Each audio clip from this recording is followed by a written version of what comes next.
And so it was a struggle. It was like I didn't know how to manage this hair.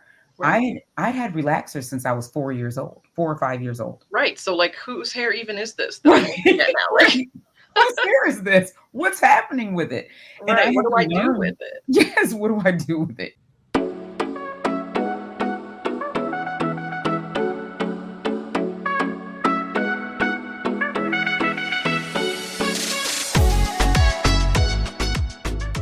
Hey, I'm Teen Zekis. And hey, I'm Ileka Falette. We are business owners and moms with corporate backgrounds, and we are all about getting Black women paid in both corporate and business. And you're listening to the Getting Black Women Paid podcast. Let's go.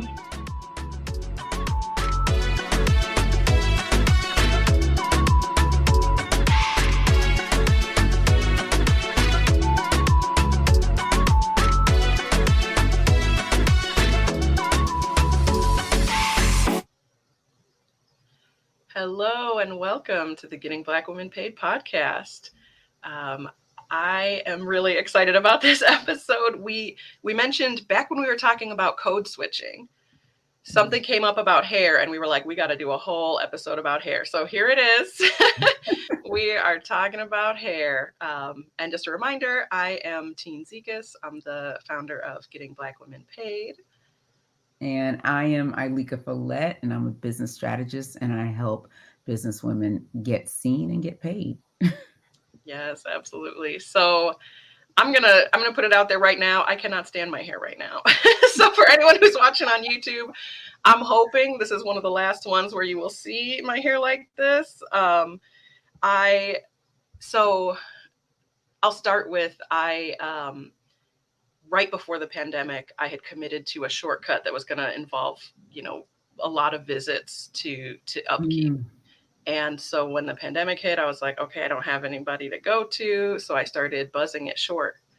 And then it was when George Floyd happened, I started shaving it completely bald, like shaving cream, like totally bald. And reflecting on that, I'm like, I think part of that was a grieving thing. Mm-hmm. And part of it was I, as a biracial woman, I think specifically, however my genetic makeup worked out, my hair is kind of my whitest feature. Oh, wow. And I think I was really leaning into my blackness in that moment and was like, I got to get rid of this.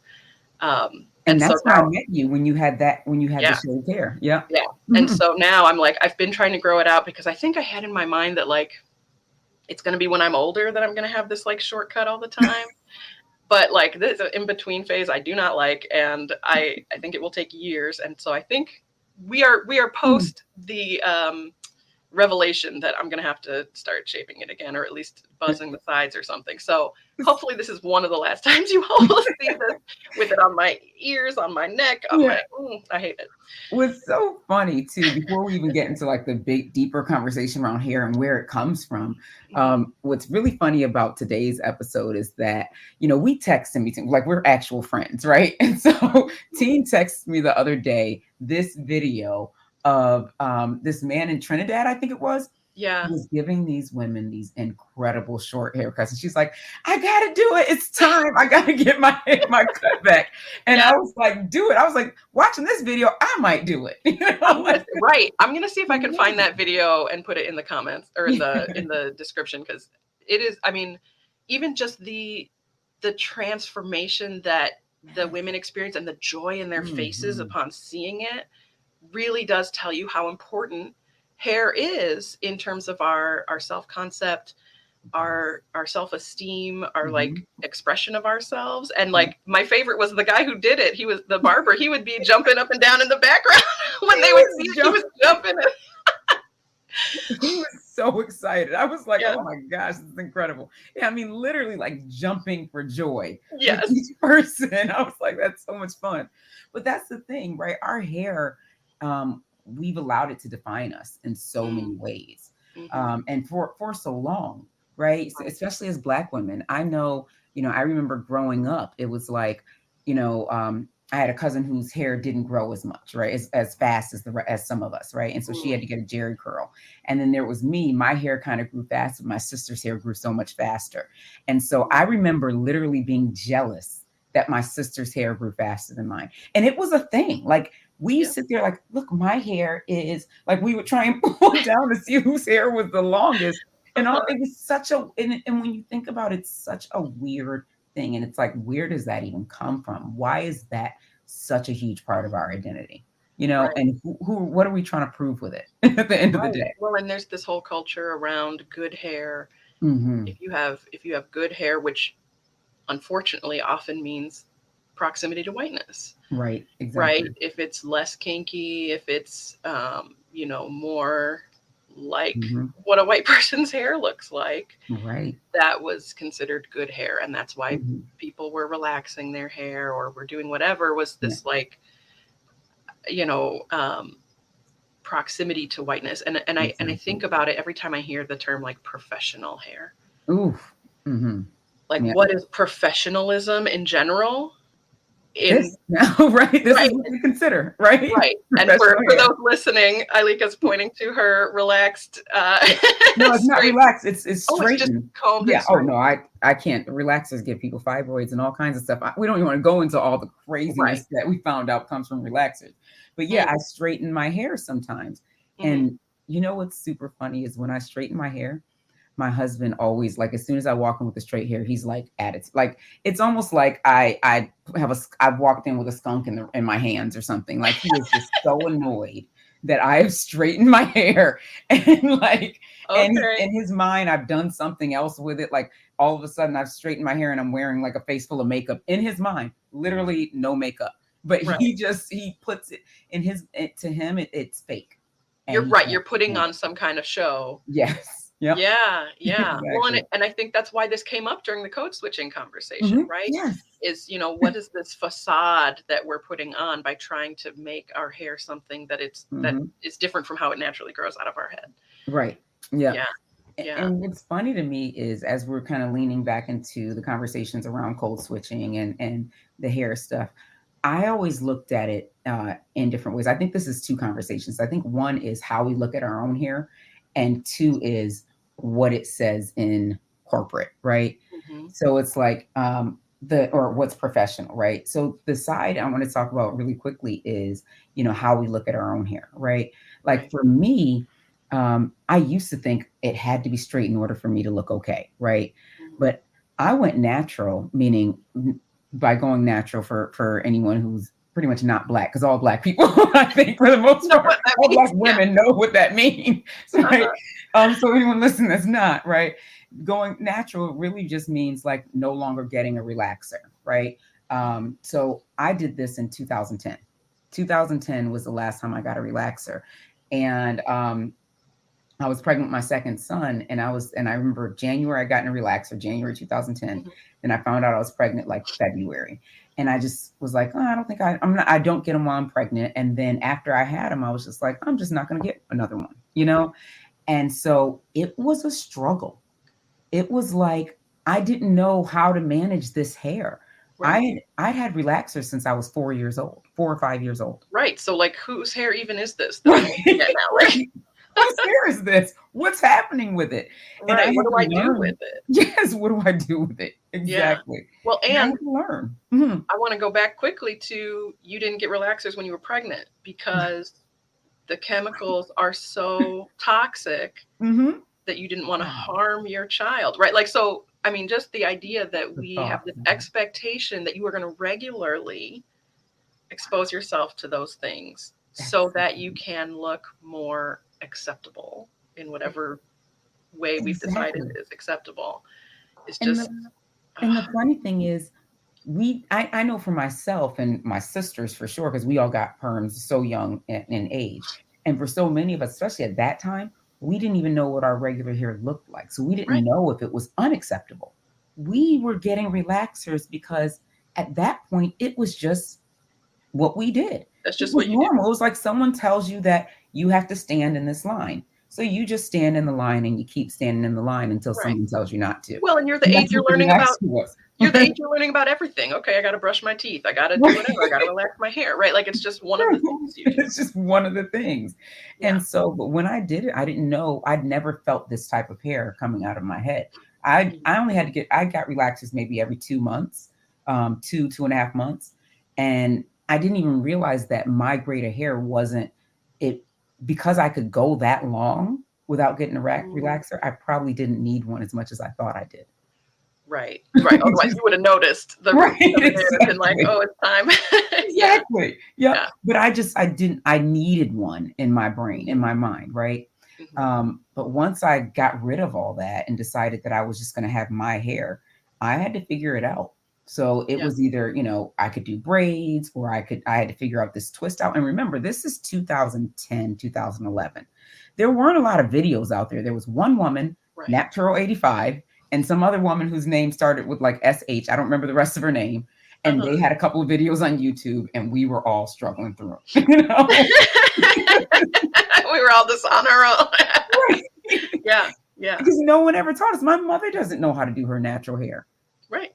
So how could she couldn't teach me how to do it, So it was a true struggle. And trying to go to work with my hair, like that would have been crazy. I thank God I worked from home at the time.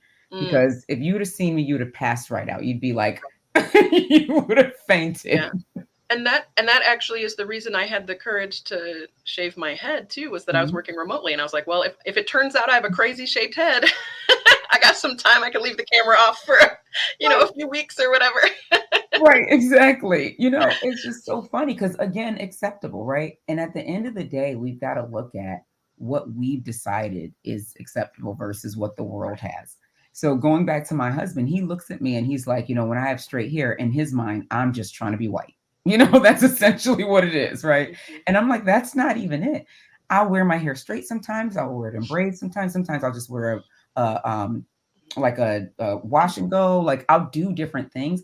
And I love that I can do different things. Sometimes I'll wear fake hair in my head just because it's a protective style. Yeah. But I think that what's amazing is, as Black women, I think we have many of us have stepped away from I'm wearing my hair straight because white people wear their hair straight. I think we're kind of like, what? Today I want straight. Tomorrow I want, a flare up. I want whatever. I want, wash and go. I want braids the next day. Yeah. When we get to own it, that took a long time. Absolutely. To own it. Mm-hmm. And when you talk about time, I do realize that it's mostly older generations that I'll hear the advice like, oh, well, you can't go to an interview with an afro, or you can't go to a job interview with your hair natural. Yep. Right. Exactly. Or you can't have locks and be professional. Right. Yeah. And I think that's evolving with, like, you can't have a visible tattoo and be professional. Right. Yeah. That we're starting to change what professional means. Mm-hmm. And I think it's hopefully becoming a little bit less of you have to be white or white adjacent to be professional. Mm-hmm. And and it's so funny because I remember when I first started my career in 2003 at a Fortune 100 company, and I had cornrows. I had extended cornrow extensions. And I remember going to work that day and thinking, because when I interviewed, of course, I had my permed hair, right? And so when I go into work, I'm in cornrows. And I remember thinking, and I think I even had a conversation with someone that I knew who was a little older, saying, you can't, they're going to look at you different when you walk in there with those cornrows in, as if like you now cannot do the work. You're no longer professional. You better hope nobody says anything to you. Mm-hmm. Like those types of things are what I was hearing. And it wasn't from the people at work.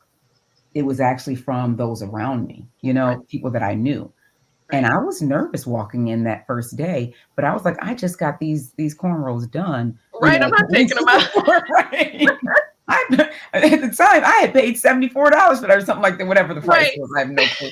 But, I wasn't going to take my hair out. Mm-hmm. But I actually for a quick second thought about it because it was Yeah. like, I have this hair and it may not be accepted. Yeah. And it's crazy that we have to think about that. Right. Well, and I sometimes wonder about the level of it because, there may be unconscious bias and things associated with that where maybe you are getting treated differently. Mm-hmm. But if I think about like what white people are actively thinking about, they have no idea what's happening with your hair. Like, I remember I was, this is when I did have one of those very short haircuts. I think I had like buzzed on the side, Mm-hmm. buzzed in the back.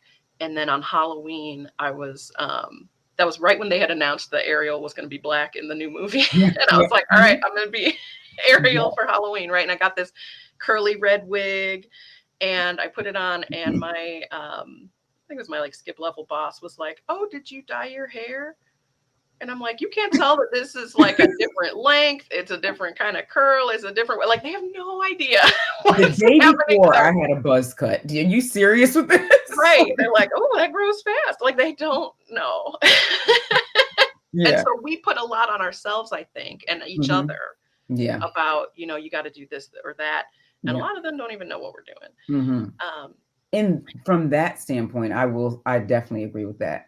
But it's funny because, we also carry some things with us because that comes from carrying things. I remember growing up, I grew up in an area that was, it was four white kids in my four black kids in my elementary school.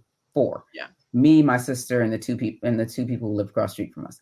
That was it. Everybody else was white. And that pretty much that's how my neighborhood was too, right? Mm-hmm. And so with that being the case, I remember people asking me, how do you get your hair like that? And touching my hair, or, what Oh is my God, what's touching. yeah, or is that real? Is that your real hair?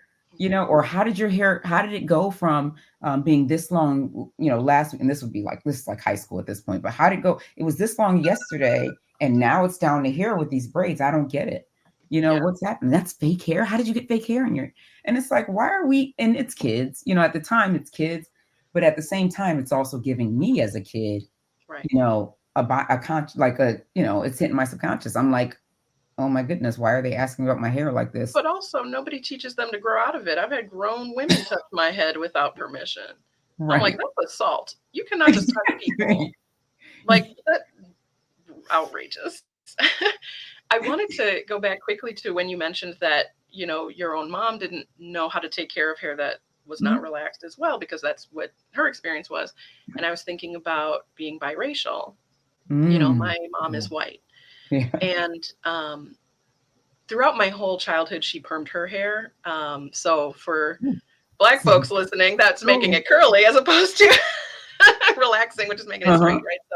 So a lot of people thought like, oh, I have her hair. And it's like, no, she pays to have my hair, right? Like she like her hair is straight. But, so she had curly hair, but it wasn't naturally curly.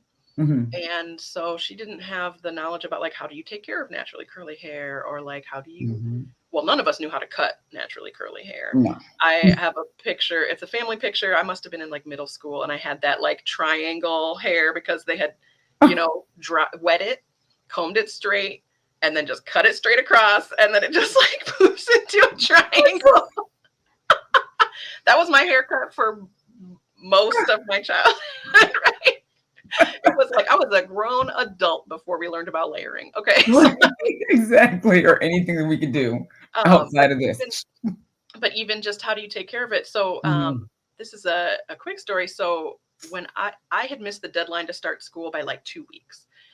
So I was going to have to stay in preschool for another year. And my folks were like, she's ready. She can read. Like she needs to start kindergarten. And so I had to take some tests to see if I could get into kindergarten a year early. And so I took like intelligence tests and developmental tests and things. And they had like a questionnaire they were asking my parents for my development. And one of them was, does she comb her own hair? And my mom said, that question is ethnically biased and I'm not answering it. Oh. Which, like, I look back, I'm like, you said that? Like, wait a second. Think about, I don't comb my hair now. Like, that's not, and I certainly wouldn't let a 4-year-old comb my hair, right? Like, but that's not how you take care of this kind of hair. But the question was written by white people with straight hair. Wow. Right? That is wild. So you don't even think about some of those things, right? Like, how do you take care of different kinds of hair. And like Mhm. now I'm trying to figure out, you know, how do I teach my kid how to take care of her hair, and Right. how to love her curls, and how Mhm. to be excited about the different ways she can wear it. And like, yeah, if you want to straighten it one day, you can, but you don't Mhm. have to be accepted. It can be an Exactly. expression of you and how you feel that day or how you want to wear it, but Mhm. it doesn't have to be a certain way Yeah. because of some external reason. And you know, it's so funny. I think that this well, they are newer, this younger generation gets it a little more than our Yeah. generation did. And Hmm. so, as long as our generation, one above us, or the generation ahead of us, are making the decisions, you Right. know, and standing in their biases, it's going to be an issue. Because I Definitely. mean, I remember not too long ago where a friend of mine, and I mean, I guess when I'm saying not too long ago, it could have been 30 years. No, I'm kidding, but it We was have no concept of time no anymore. concept. It's like, was it 30 years ago, the 80s? No. It was right. But actually the 70s, but yeah. But it's like this was probably about 10 years ago. And I Mhm. remember he had these long dreads that he had all while we were in college and everything. So again, like it was probably 15, he probably had these dreads for 20 years, right? Yeah. And he went to go and get a new, a new job, new position or whatever, and had to cut. I mean, he was given the advice to cut his dreads completely off Oh, that like hurt my for this heart. new role. And I mean, they were, and it wasn't like they were messy or any, like it was like very clean cut dreads, but he had to literally cut them off. And it makes me think of the fact that things have now changed, but how quick, and I would say on the business side, on like the entrepreneurial side, I think things have changed where you Hmm. get to have your natural hair, right? Right. um, and have dreads and or locks, or I don't really know the difference, honestly. I know like locks are one and dreads are another. I can't remember which one Yeah, I is don't know which is the which. more clean one and which one is the more, is the more kind of natural one. But Hmm. you get to have those and still thrive as an entrepreneur, especially, Yes. depending on the spaces that you serve, right? Hmm. But in corporate, I mean, this was only 10 years ago, and Yeah. he was instructed to Right. cut his hair. Mm. Whereas, is that still the case today? Yeah.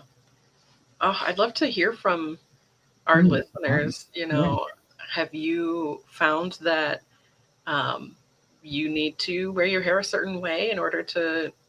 succeed in corporate? You know, is that something that you're still seeing in the Right. workplace? Let's Right. get a conversation going. Yeah, I'd love to hear from folks. exactly. Because I'm thinking different hairstyles, like when we wear a twist out, or if you decided to do kind of more of a natural look. I have this woman that I work with, and she has this, I think her hairstyle is so cool. But she wears almost like a kind of a fro up top, and then the sides are like it's like braided into the back, right? And Hmm. I think it looks amazing. But I know that when I was in corporate, that would not have been, Right. it would not Right. have been Right. That's okay. like basically a mohawk. Like, Right, exactly. Yep. yeah. It's And like basically I was rocking a mohawk. Actually, that was what I had right before I started growing this out, was a mohawk. And like see that. it's, yeah, like the, things are hopefully getting better. Yeah, hopefully shifting for all of us, because it seems like even as we're saying things are shifting, we're still hearing stories Yeah. every day, it feels like, of kids who, are at school and told they can't wear their hair in dreads, Right. right? They have Right. to cut it or they can't come back or they won't be able to graduate. They have to, you can't Yeah. wear your hair, the girls can't wear long, long braids. Or it's like, well, what if that's my actual hair? And no one ever told the white girl that was next to me who, Right. grew her hair to her butt, that she couldn't wear it. Right. But this girl with dreads to her butt, she's got to cut those. She can't wear those. That's unacceptable. Yeah. That's the craziest part that isn't really discussed. So I would love to hear in the comments what folks are thinking and what's your relationship with your hair? Yeah. Um, and what do you see as professional hair? Yeah, and I'll be taking notes because I'm like in a crisis right now, trying to figure out what my look is gonna be. So I'll be taking notes on people's comments, and again, hopefully very soon you'll see me rocking something different. Yes. Oh, shoot. I love that.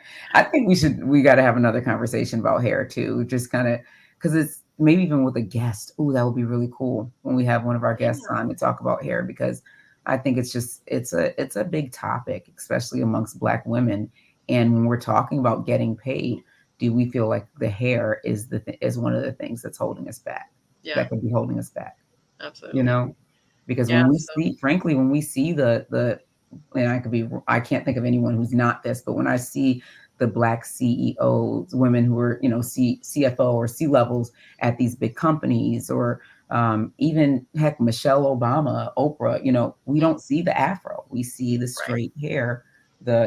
We see what my hair looks like right now. That's what we see with them, Right. But is natural hair creating some kind of ceiling for us that we can't break through without conforming in some way? Yeah. That is the conversation. That's the next one. That's the next conversation around here for sure. Yes. So stay tuned. We're gonna get back into it in a future episode. Yeah, hopefully with a guest. Yeah. I love that. But thank you all. We'll leave it there for now. But thank you all for joining us. And again, let us know what you think. Yes. We'll see you guys next episode. Take care, everyone. Hey, thanks for listening to the Getting Black Women Paid podcast. If you want to hear more episodes like this one, subscribe wherever you're listening now. And if you loved what you heard, be sure to leave us a review. And make sure you share the podcast with incredible Black women in your life so we can continue getting Black women paid. All right, we'll see you in the next one.